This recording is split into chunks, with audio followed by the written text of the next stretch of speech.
Сәлеметсіңдер ме оқушылар? Класс KZ порталына қош келдіңдер. Бүгін біз сендермен бірге 3-ші сыныптың қазақ тілі пәнінен сабақтарымызды жалғастыратын боламыз.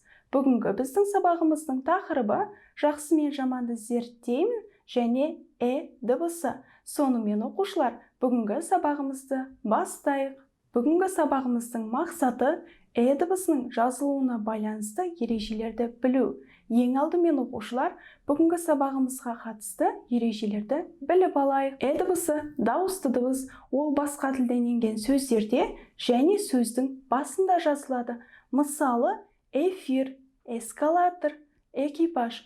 Бұл сөздер бізге басқа тілден енген сөздер және дыбысы сөздің басында келіп тұр екен.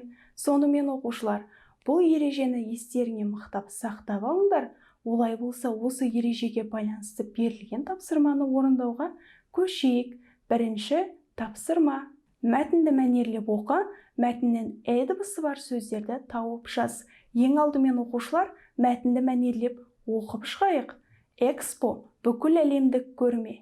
Ол ең алғаш Ұлыбританияда өткен. Экспо 2017 көрмесін Астанада өткізу Қазақстанның ірі жетістіктерінің бірі. Бұл ТМД елдерінде өткен алғашқы көрме болды. Көрменің тақырыбы болашақтың энергиясы деп аталды. Онда күн сайын әлемнің көптеген елдерінің әр алуан іс-шаралары өткізілді. Оның бәрі эфирден көрсетілді. Кәнеке оқушылар, мәтінді мәнерлеп оқып алдық. Олай болса, бұл мәтіннің ішінен дыбысы бар сөздерді теріп жаза қойыңдар.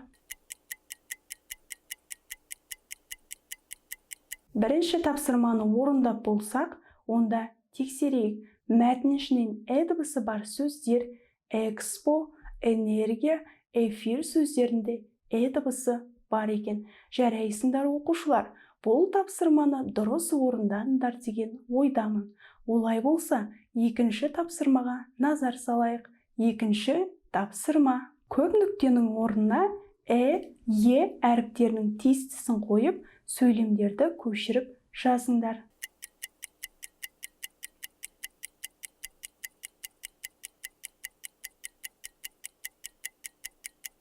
Екінші тапсырманы орындап болса, онда тексерейік. Бірінші сөйлем. Көшеде электр шамы жарқырайды. Бұл жерде әріпін қояды екенбіз. Екінші сөйлем. Ұшақ экипажсыз орнынан қозғалмайды. Бұл жерде де әріпін қояды екенбіз. Үшінші сөйлем. Балаларға эстафета ойнау қызық болды. Бұл жерде де әріпін қояды екенбіз.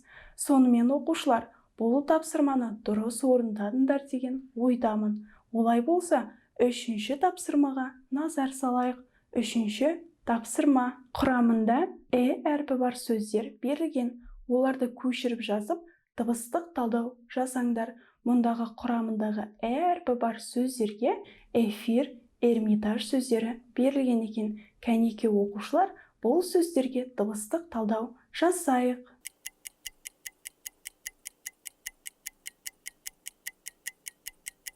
Үшінші тапсырманы орындап болсақ, онда тексерейік. Ең бірінші сөз эфир сөзі. Эфир сөзінде 2 буын, 4 әріп, 4 дыбыс бар екен. 4 дыбыстың екеуі дауысты дыбыс, ал екеуі дауыссыз дыбыс екен.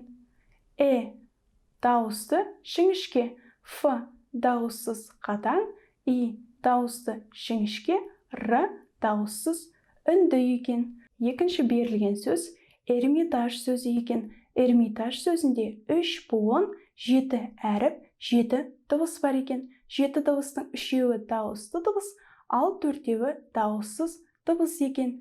Дауысты жіңішке, Р дауыссыз үнді, М дауыссыз үнді, И дауысты жіңішке, Т дауыссыз қатаң, А дауысты жуан, Ж дауыссыз ұяң дыбыстар екен. Жарайсыңдар оқушылар, бұл тапсырманы да дұрыс орындадыңдар деген ойдамын. Және де оқушылар, жоғарыда дыбысынан басталатын сөздерді естеріңе мықтап сақтап алыңдар. Сонымен оқушылар, біздің бүгінгі сабағымыз аяқталды. Біздің бүгінгі сабағымызда дыбысының жазылуына байланысты ережелерді білдіңдер. Бүгінгі сабақ ұнады деген ойдамын. Келесі сабақта жүздескенше, класс Кизет порталымен бірге білім шыңына бірге шығайық.